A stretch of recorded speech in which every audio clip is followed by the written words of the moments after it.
getting your finances in order, you can't just like do that by guessing every single month. When you're in a situation like this, where you have tons of credit card debt, you couldn't afford to live on your own, like that's a pretty emergency situation. You have to really limit what your budget looks like. Where was all those expenses and those things on your credit card coming from? Because if you don't change that, you could still end up in the same situation. You want it to be sustainable, but you also don't want to be so comfortable in this phase of life, because you want to get out of this as quickly as possible.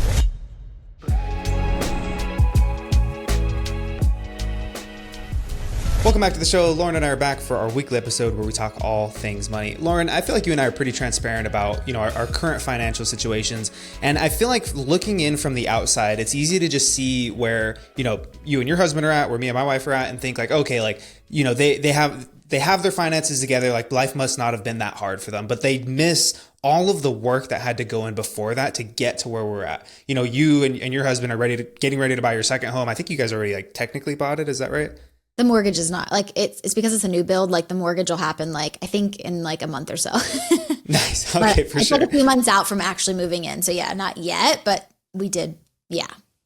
Nice. Okay. Yeah. And then, we just got into our first home. And so, like I said, it's easy to look into that situation and not recognize all the work that had to go in for years and years to get to this point. And so I thought today would be a really good opportunity to talk about, if you're kind of starting out from scratch, what that journey looks like to get to where you're able to, move into your first home, where you're able to build up your retirement accounts and really feel like that stability with your finances. And so that's exactly what I wanted to talk about today. So why don't we jump into this first question? Please explain to me how to budget, save, and pay off debt like I'm 5 years old. Long story short, I moved out at 18 with zero financial literacy. Over the next few years, I ran up my credit cards and drained my savings. I just moved back in with my mom, and for once, I'm not going into the red with my expenses. I make about $3,000 a month, and now that I'm living at home, my expenses are only about $1,800 a month. I still do owe $18,000 across 3 credit cards, 2 of which I already closed, and one that I'm 2 payments behind on. I seriously need help getting my finances in order now that I finally have some breathing room. Well, this is a good situation. Like obviously whenever they were renting or on their own, they were going into the red every month, but now they're kind of given this opportunity not everybody has to move back in. Mm-hmm. And now they have some room at the end of the month there, which is a really good opportunity if they use it wisely. So I feel like the first thing you have to do is like, where was all that money going on those credit cards? Like probably just, I would say for this person, like living expenses. But I think before you can address anything, like you need to understand like where was all those expenses and those things on your credit card coming from? Because if you don't change that, you could still end up in the same situation, because now you're like, I have more money. You know what I mean? Living at home, I have more money to spend. And then you could ultimately just end up in more credit card debt.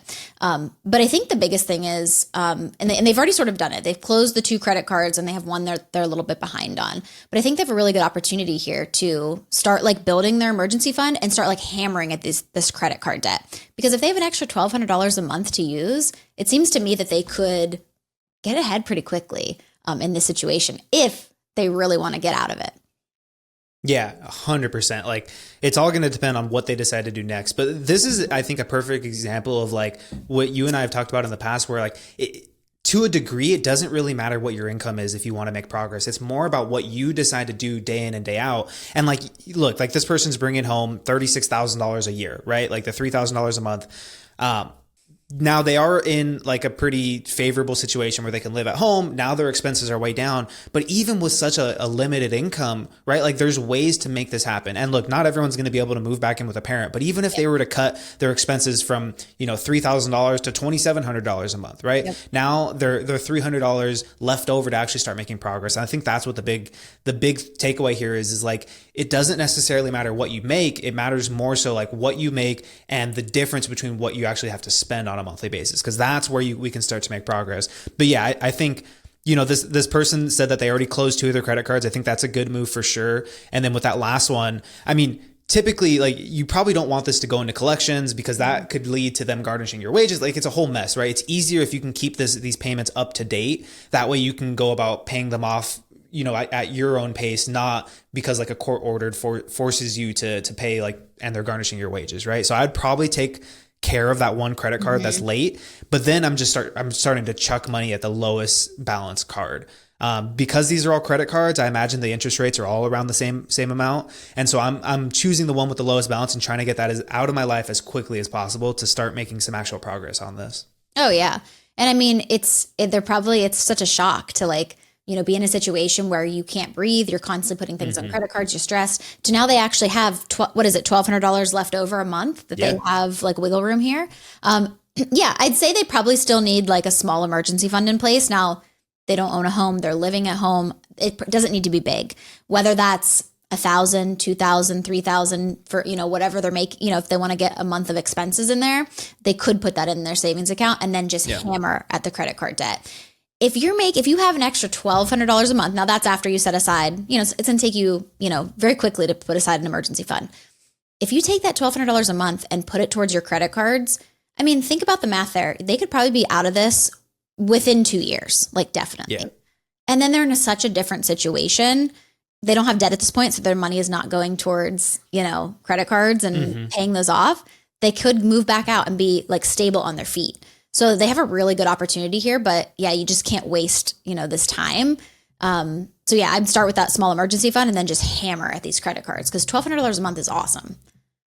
Yeah, 100%. And I've worked with people who I was working with this one couple, they brought home like $11,000 a month and they didn't have $1,200 extra at the end of the month to put towards their debt. So like, that's what I'm saying. Like what you make is less important. And it's more important how your money goes, where it goes at each month. But the $1,200, like that's huge for them, right? If they, living at home, I imagine the situation, like there's probably not going to be a whole lot of emergencies because you've removed a huge factor of that out of your life. And so, putting aside 1 month of that, now you can start next month paying off debt. Like this is going to move quickly, right? If you put $1,200 into $18,000, it's a year and a half. And that's assuming they don't get any pay increases. That's assuming they don't start to find ways to hustle any bit more, right? If this was me, I'm like, cool, I want to cut this down to a year, like driving Uber Eats at night, finding things I can sell, like whatever it is to try to push this down as quickly as possible. Because the sooner that they can get this debt paid off, then they can worry about building up the emergency fund, like you said, and then getting back on their feet. Like that's the big part. Like I don't think anyone wants to say like, yeah, I moved out when I'm young and I had to go back and live at home with my parents. But if you can use that to your advantage, then make it such a springboard to propel you into the future, like that's when it becomes an actual advantage to you. Yeah, I was going to say, like, you don't want this situation to turn into, I have, like I said, like all this extra money now, and then you increase your lifestyle and then you're living with your mom in 5 years. Like, I think they seem to know their expenses are $1,800 a month. So it seems like they do have like a solid budget sort of laid out of like where everything is going, which is a good thing. Cause I was going to say like on top of, saving your emergency fund and starting to chuck across these credit cards, you have to have a really solid like why, which for this person should probably be like, in 3 years, 2 to 3 years max, I'm out of this house. I'm not living with my mom, like pay off your debt, save up some money then and move on into your own house or whatever. But yeah, I think the biggest thing is to like have a plan, like a why, and follow it. And also, making sure you're checking in with it. You can't just like, getting your finances in order. You can't just like do that by guessing every single month. You actually have to have a plan to do it. And I think for them, it's going to be a bigger why or that bigger goal that's going to actually get them to follow through with it.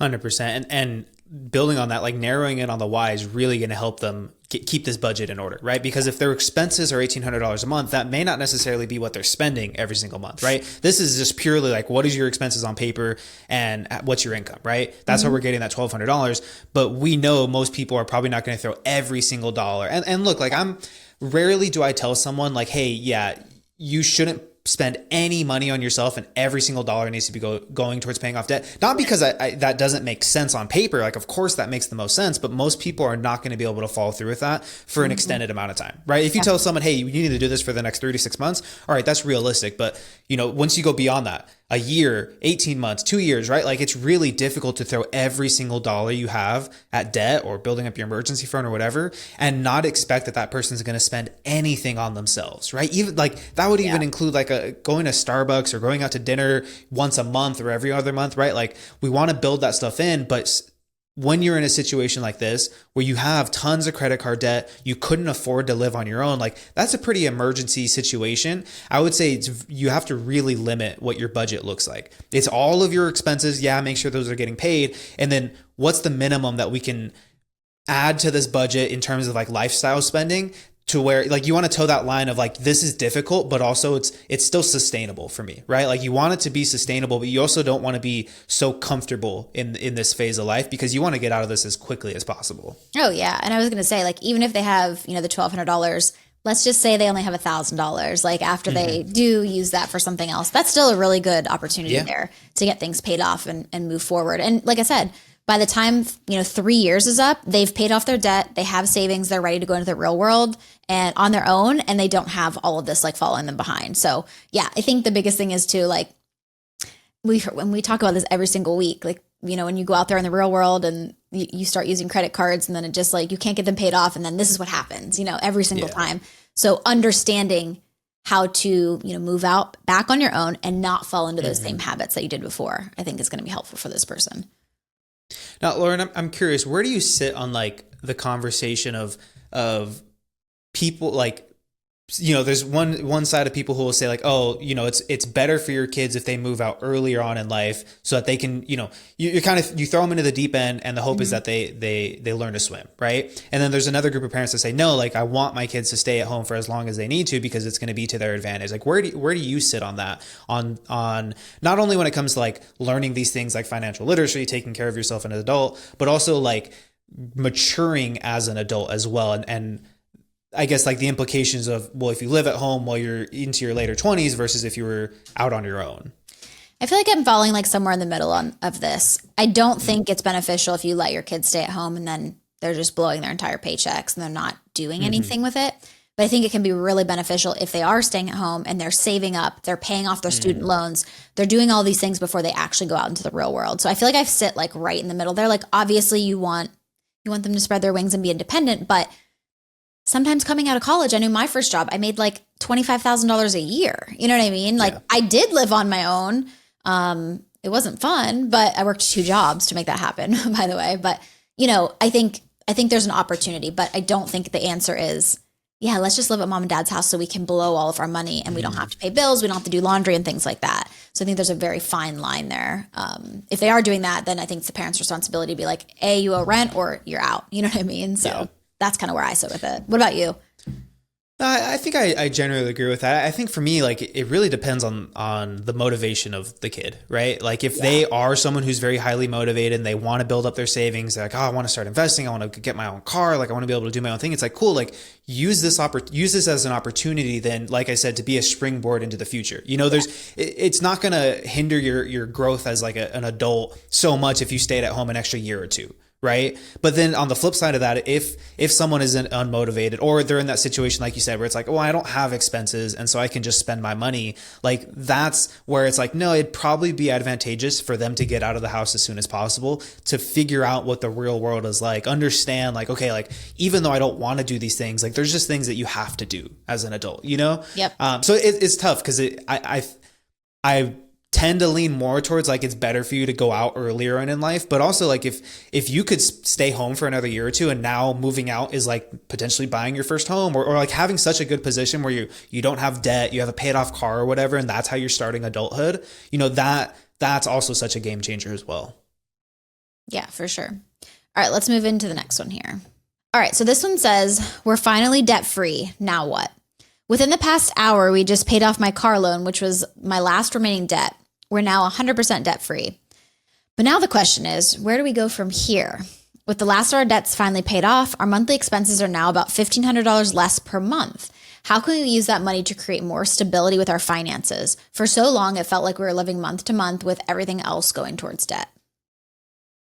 This is such an exciting time for someone with their finances, like in their journey, not only being an adult, but like their financial journey. It's so exciting when someone pays off their debt and like now they have to reorganize their finances to the new reality of what life looks like. And like, I feel like that last sentence really kind of sums it up there. Like for so long, it's felt like we were living month to month with everything going towards debt. Mm-hmm. And I think for a lot of people, you can get to that phase where you've paid off your debt. And now it feels like almost wrong to steer away from that, and I feel like once you get out of debt, and it might be like another 6 months or something, build up an emergency fund, you still live the same way. But shortly after that, like there has to be an adjustment period because ideally and hopefully you were living in a space that was like probably not the most sustainable, right? You're getting out of debt as quickly as you could, building up your emergency fund as quickly as you could. You don't want to stay stuck in that because that's just going to make life suck for longer than it needs to, right? But now that you've paid off your debt, I would say the next thing to do is figure out what can I start putting, like what do I want to be doing with my money? How do I reorganize it so that it's moving in the right direction, but then how can I ease off the gas pedal just a little bit so I can actually start to enjoy life? Yeah. I remember this whenever I did my debt-free journey, and it was almost 3 years. And that last payment, and I made a big payment because it was during COVID. So I was like saving all of my money and not putting it towards my student loans. I was just saving it in a big pot. And then finally at the end, I was like, I'm just going to pay this all off. And that was crazy because I was using a lot of my income every single month to pay off all that debt. And then finally, like this person said, like, what do we do from here? It's such a different place because you're kind of like survival. At least I felt that way. Survival mode for the next, for the past like 3 years. And then what's next for me? Like, I don't have all this extra debt that I need to be paying off, and my paychecks, there's a little more wiggle room there. You know what I mean? So, like you said, I think for me, it was like, okay, I'm going to keep going until I get this fully funded emergency fund. And we were planning our wedding at the time. And so we had extra things that we needed to pay for there. So for me, it was like, okay, keep going for a little bit. But then what did it look like after that point? And I think we need to like take a step back and realize that like, there's two separate like phases here. Like that first phase of like the debt payoff is just like a sprint and you're just going. And then it's sort of like, okay, after that emergency fund's in place, like now we're just living and we're sort of like playing the long game here. And it's like, it's honestly a big adjustment because like your mindset is so different in each of those. But for me, it was like, okay, I lived without buying clothes for 3 years. I didn't really go, I was working a second job. I didn't really go like out with my friends or go on vacations or anything like that. It was also 2020, so couldn't go on vacation. But, what did I want to like bring back into my life? Not saying we're going to go get in debt or anything like that, but like, what are some of those little things that like you can do that like make your life exciting again? Because I'm assuming a lot of people who are in debt-free journeys like aren't. So that was something that I sort of like brought back in, like, but I can buy clothes. No, I'm not going to spend $500 a month on clothes, but I can, budget in something, a restaurant budget, things like that. So I think for me, it's like, finishing that emergency fund and then allowing yourself to like live life. Like, this is why you did this, Yeah. I almost feel like you have to take this next phase in like two parts, right? What are you doing immediately after? And then how do you like, what is the focus immediately after? And then how do we set this up almost for like the long run, right? Immediately after, it's like, okay, yeah, we got to get the emergency fund in place. We got to make sure, that the retirement accounts are up and running. You're actively contributing to those because depending on where you were at with your debt payoff, you may or may not have been doing that. Kind of getting all of those more practical aspects of your finances set up and running so that you're good to go into the future. But then, yeah, like you said, it's now about how do I adjust my living and my lifestyle to be more sustainable. Like that's the big word here. Like you go from the intensity to the intentionality now. Now it's about being intentional, and you can take the foot off the gas pedal a little bit, but it's still making sure that your responsibilities are being taken care of. And I say that this is an exciting time, but it's also one of those times where you have to be really cautious about what you're doing with your money still, because it's so easy to look at like, all right, now I just paid off my debt. I'm good now, and you kind of, you let that foot off the gas pedal too much. And then you look down, 6 months down the road and you're like, oh shoot, like I've fallen into those same habits. Like worst case, you start to build up credit card debt again or whatever it is, like you want to avoid that. So you almost want to like ease out of this portion of your life now into like where you're going to be at for the long haul. Yeah. I think you hear about that a lot. People who do debt-free journeys and then because it's a completely different lifestyle. You're just like, oh, okay, fine. I'm out of debt and I could just go live my life. And then you're like, oh shit, I'm in credit card debt again. You know what I mean? So yeah, I think that something good that I did too was like, obviously you build up your emergency fund, but I would say keep the gas on the pedal through that and get that done with. And then you're good to go. Then you could slowly build up like your sinking funds, things that you want to like, cause they're asking about how to create more stability with their finances. I would say 100% emergency fund and then those sinking funds. So then you do have, spending money out there that's not in your monthly budget. So you don't feel the need to like, oh no, we need to use this from our budget every month now for this. You're already going to have some of those funds out there, whether it's for a new car or a vacation or, whatever, that you need, like new windows in 5 years or something like that for your house, putting money aside for that slowly, I think would create some stability there because you're not feeling like, oh no, this is an emergency. So I think that's something that I did for my finances. Like after I was done with my debt free journey, like slowly built those things up. And then again, you're allowing yourself to bring some of those things that are fun back into your life. I also, another big thing is like I always create like a buffer in my budget that I don't necessarily plan to use, but just like if something happens, or if I just want to have a little extra money that I want to keep in my checking to build up the buffer in there or whatever. I like to have that there just so you don't feel like every single dollar is either going to be used or I'm going to have to grab from somewhere else. So sometimes I like to keep a buffer there, which can be helpful for people as they're sort of like leaning into this new phase of life. It's funny you mentioned the buffer because this is the end of our second like official month living in the house, and we've owned it since the beginning of May, but we actually moved in 2 months ago now. And we've always had a buffer line item inside of our budget, but since moving in, like that buffer line item has each month been like we've like spent it and gone a little bit over. And so I'm like, okay, like now it's just again like it's like this, it's almost like this person, it's just adjusting to the new realities of your life and figuring out how do I adjust the numbers a little bit so that there's not so much like downward pressure, right? Like I'm still pushing forward, but you don't want to feel the weight of your finances anymore. Now you've paid off the debt, like that should be the moment where you can lift the weight off yourself. And how do we set it up to where now you're no longer like stressing about it, but you can actually just run with it, Mm-hmm. Yeah. And I think something else that I feel like happens to people, if they do pay off debt and then they go backwards, is they're so diligent about their budget. They're tracking everything. They're making sure they're checking in every single month or week or whatever. And then it's like when that's done, it's kind of like all bets off and we just stop doing that. I think it's important to keep making sure you're on track.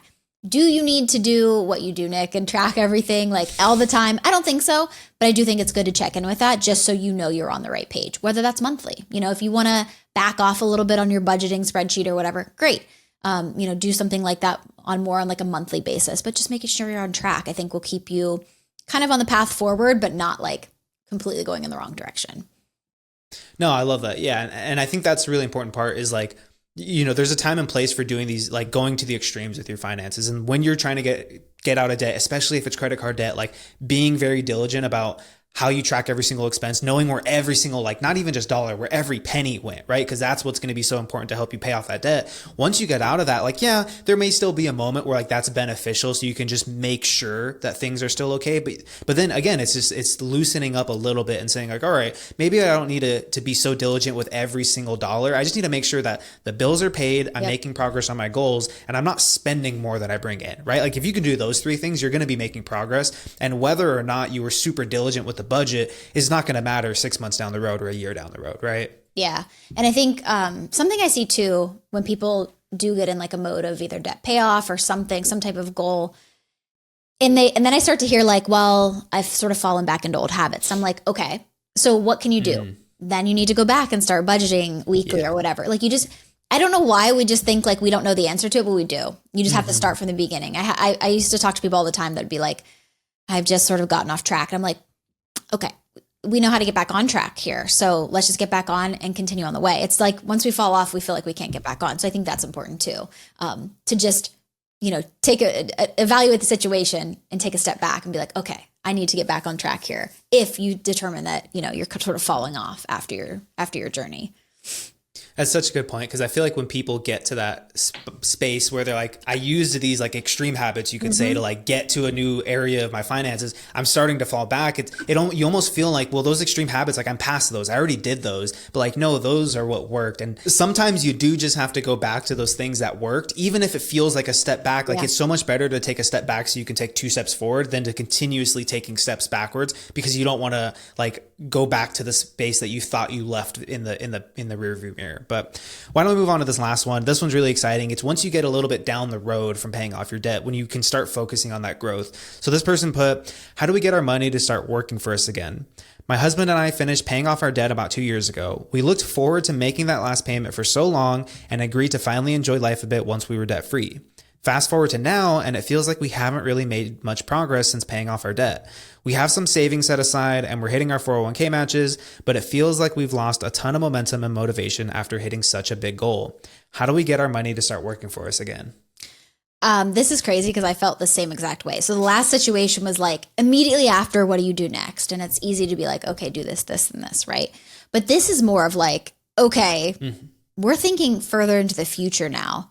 Like there's a whole mindset shift that has to change there because again, you're going from like that sprint into like now we're playing the long game here and we're saving for things that we're not going to touch for like 30 years. Yeah. And it can feel like they've lost momentum. What she's saying, like we have some savings, we're hitting our 401k matches, but it feels like we've lost a ton of momentum. But you really haven't. It's just going to be a slower process because, you're not taking everything you have and that you had before and putting it towards debt. Now you're living your life. You're putting, your percentages towards your retirement stuff, and you have to wait for years and years for that to grow. So I feel like they just need to take a step back and realize like it's a whole mindset shift and like you are doing good things. You're just not going to see it as quick as you did like the step payoff, Yeah, I completely agree. And I feel like what's really missing here too is like, what is the next big thing that you want to work towards? Because if you're someone who could set this plan for yourself, get out of debt, go put in all like the hard work and effort to do that, like that sense of like work and work ethic that you had making progress towards that doesn't just go away now that you've hit the goal. Like, and if that goes unused, you're going to feel like this person's feeling like unmotivated. I lost my momentum. Like what's next? And so you really got to narrow in on what do we want to focus on next, right? Like what is that big vision? And I think to kind of, the way I like to think about it is like in that first phase of life that we were talking about, you're paying off debt. It's how do I really focus in on the needs of my life, make those or cover those, and then I can put everything towards debt. Once you're out of debt, it's like, cool, I'm still covering the needs, but now I can actually introduce some of those wants into my life. I can enjoy life a little bit. Once you get to this stage, it's like, how do I start planning for those future needs and wants while still enjoying and living my life today? And I think that's a really important part. Like this person, I imagine, is someone who could become highly motivated if they have a clear goal in mind. It's like, define what those goals are. And I would say, figure out a goal that's going to be a future need, and then figure out a goal that's purely just a future want. Like maybe you do want to go on a nice big family vacation and it's going to be like 10 grand and you don't want to feel any guilt for that. Like, cool, maybe save up for that over the next year or two. But maybe you'll know like, okay, well, we want to have kids and we want to put them through college. So that's going to be a future need that you're going to have to pay for, right? Like give yourself these different goals. And I think that's going to help you narrow in on that original why of why you even wanted to get out of debt in the first place. Yeah. I do think it's hard. I mean, I'm in the same boat. Like I feel like it's hard for the retirement piece because it's so far out in the future. Like for me, I knew like when I finished my debt-free journey that my next big goal would be to really like beef up my retirement fund because it was just not there. And I knew I needed to do that. But honestly, it's like, how do I know when enough is enough? Like I have this number in my head of like, I can live off of this for X number of years if I get there. But I'm like, it's so far out in the future. I'm like, I'm just going to put as much as I can towards it to get there as quick as possible. But when really I have had probably over the past year, I've had to like take a step back a little bit, and start saving up for those things that my goals, like going on vacations and things like that. I remember a few months ago, a flight I was going to take, I was like, oh, it's like $100 more now than when I first looked at it. And my husband's like, you have the money in your account. Like, this is why you have that money. Like, what are you doing? Just buy the flight, But it's so hard for us to change our mindsets around that stuff. So for me, I've been really focused on the here and the now, but also saving for later too. And it's a hard adjustment. It really is. It's so funny you mentioned that because I just had the same conversation I was telling you, we bought a couch right before we started filming. Yeah. And it was like a $3,000 couch, which we've never bought a $3,000 couch, right? Like it was just that my wife described it as like, this is an absurd amount of money to spend on a couch. I'm like, okay, it is a good amount of money to spend on a couch for sure. But I was like, this is why, like, we have this money. It's sitting in our account. It's for these things that we want to be doing, not the things that we need to be doing. Like those things are covered already. Now it's time to focus on the stuff that we want to do. One of the things is like, we bought this house because it had a nice big living room, and to fill that living room is, let's buy a nice big couch so that we can really enjoy it. Like that was like the vision in my head. Cause I was like, there's some stuff about the house that we don't love, but like that was the big desire in the house. So cool. Like, let's just go for it, and so, measuring, checking the bank accounts, looking at everything, like all those things together. She's like, all right, let's buy the couch, but it's the same conversation. You gotta look at yourself and be like, all right, like we worked so hard to get to this position. Now we can focus on the other things that don't necessarily contribute to the finances, but they do contribute a lot to life. Yeah. And like I had just mentioned, for me, it's like, I have this like goal that I have in mind of like what I want in my retirement accounts, like when I finally retire. But I think a lot of people like don't know what that number is. So they're saying like, how do we get this money working for us again? And they're hitting their 401k matches and stuff. Like they probably need to like, you know, get with a planner or something to see like what that number looks like for them. So then they do feel like we are making progress towards it, because it can feel very much like I'm just putting money there, but I really don't know what it's going to look like in 25 years. And a lot of people don't know how to do that math. So I think that's a good thing to do too. And then, like you said, plan these other little goals along the way to kind of keep you motivated there too. But yeah, the retirement thing I think is huge, just because a lot of people are just like, oh, well, I have this much right now. I'm just going to keep saving until I can retire at XYZ age. You know what I mean? So I think that'd be good for them to like map that out so they can actually see that they are making progress. Because I feel like they are. They're just downplaying it because they can't see it right now. Yeah. 100%. And to speak to that a little bit, like I think that's where having a really solid system comes into place, because like, yes, they should sit down with someone who's a professional or really dig into how to figure out this number for themselves and get a number in mind. And then you can, you can kind of work backwards from that number into figuring out what does my monthly contribution need to be? Do we have to shift things around to be able to hit that on a monthly basis? Then you can kind of fall back into like, all right, we are making progress towards these goals. We have the retirement on track to a specific number now. We have these other savings goals in mind. Now the system is kind of running the way we want it to make sure like that can be the type of momentum and motivation that maybe was missing. It's just knowing we're hitting all the markers that we need to hit. Now we can just spend everything else and actually just enjoy life, not have to worry about, am I making enough progress? Because that's, I think, a question that a lot of people have for themselves once they're later into their journey is like, is what I'm doing enough? Could I be doing more? Should I be doing more? And those are the kind of questions that can kind of take the fun out of spending your money that, maybe it's actually okay that you are spending that kind of money on things that quote unquote don't matter as much, Yeah. And I think also, bringing automation into this too. So you figure these things out and then just getting it on like a system and like setting it, forgetting it, because then it's just like, okay, it's being taken care of. So whatever I have that's like left over, I can have fun with it and enjoy my life. And you're not so much in the thought process of like, am I doing enough? Am I going to be able to retire? Whatever you're thinking about. So I think that's an important piece to it as well. 100%.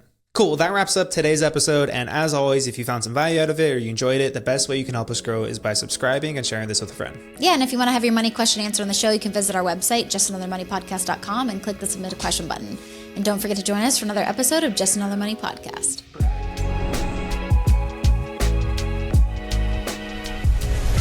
The information, opinions, and recommendations provided on this podcast are for entertainment purposes only and do not constitute professional financial advice. Any financial decisions you make based on the content of this podcast are your responsibility. We strongly recommend consulting with a licensed financial advisor or other qualified professional before making any significant financial decisions. By listening to this podcast, you acknowledge that we are not liable for any financial outcomes.